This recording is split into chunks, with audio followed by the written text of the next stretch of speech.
జాతీయ విద్యా పరిశోధన శిక్షణా మండలి 8వ తరగతి సాంఘిక శాస్త్రం పాఠ్య పుస్తకంలో న్యాయ వ్యవస్థలో అవినీతిని పాఠంగా చేర్చడంపై సుప్రీంకోర్టు తీవ్ర ఆగ్రహం వ్యక్తం చేసింది.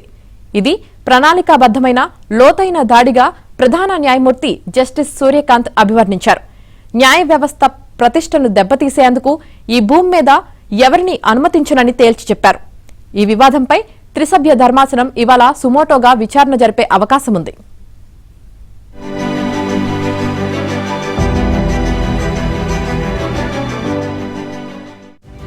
ప్రతిష్టను దెబ్బతీసేందుకు ఈ భూమి మీద ఎవరిని అనుమతించనని తేల్చి చెప్పారు. ఈ వివాదంపై త్రిసభ్య ధర్మాసనం ఇవాళ సుమోటోగా విచారణ జరిపే అవకాశం ఉంది.